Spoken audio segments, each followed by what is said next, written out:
L'Éternel Dieu envoya le prophète Samuel dans la maison d'Isaïe pour choisir celui qui va succéder à Saoul comme roi en Israël.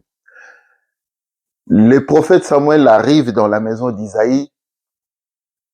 Lorsqu'il entre dans la maison, il trouve le fils aîné d'Isaïe qui s'appelait Eliab. La Bible dit ceci, là nous sommes dans 1 Samuel au chapitre 16, le verset 7. La Bible dit, au verset 6, la Bible dit, lorsque le prophète a vu Eliab, il était géant, costaud. Il dit certainement c'est lui loin de l'Éternel. Et au verset 7, chapitre 16 du livre de 1 Samuel, la Bible dit, et l'Éternel dit à Samuel, ne prends point garde à son apparence ni à la hauteur de sa taille, car je l'aurai jeté. Car l'Éternel ne considère pas ce que l'homme considère. L'homme regarde à ce qui frappe les yeux, mais l'Éternel regarde au cœur. Bien-aimé, je voulais dire quelque chose de très important. L'Éternel dit à Samuel, Samuel s'est trompé par l'apparence d'Eliab. Il croyait que c'était lui que l'Éternel avait choisi pour succéder à Saoul comme roi en Israël.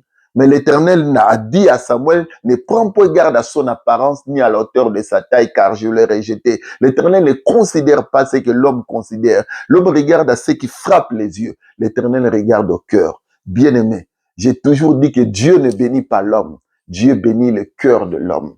La Bible dit, heureux ceux qui ont le cœur pur, car ils verront Dieu. Lorsque la Bible dit que car ils verront Dieu, les gens pensent qu'ils verront Dieu seulement au dernier jour. Non, même sur la terre, ceux qui ont le cœur pur, ils verront Dieu dans leur vie. L'Éternel ne regarde pas l'apparence, car on dit, même les Français disent, l'apparence est trompeuse.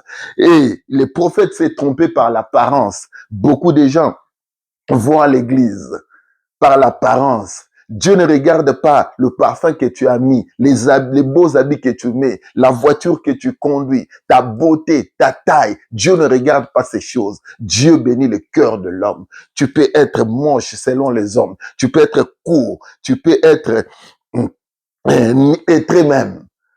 Mais Dieu, lorsqu'il regarde ton cœur, tu as un cœur disposé, un cœur pur, un cœur sincère vis-à-vis de tes prochains. Tu les aimes sincèrement, même si et dans leur cœur, ils te haïssent, ils te calomnient, ils te médisent, ils te vilipendent.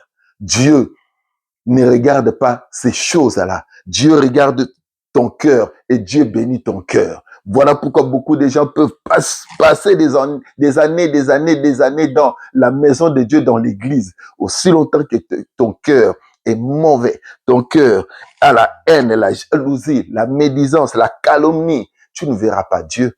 Heureux ceux qui ont le cœur pur, car ils verront Dieu. Ne prends pas garde à son apparence ni à la hauteur de sa taille, car l'Éternel ne considère pas ce que l'homme considère. L'homme regarde à ce qui frappe les yeux, mais l'Éternel regarde au cœur pour bénir l'homme. Voilà comment Dieu a choisi David, un homme de taille courte, mais un homme qui avait un cœur bien disposé. Dieu l'a béni, Dieu l'a élevé, Dieu a fait de lui roi en Israël, parce que David avait un bon cœur. C'était l'homme selon le cœur de Dieu. Prépare ton cœur, va à l'église, prépare ton cœur. Car c'est le cœur qui est le point de contact entre toi et Dieu. Que l'Éternel Dieu te bénisse. À la prochaine occasion. Bye.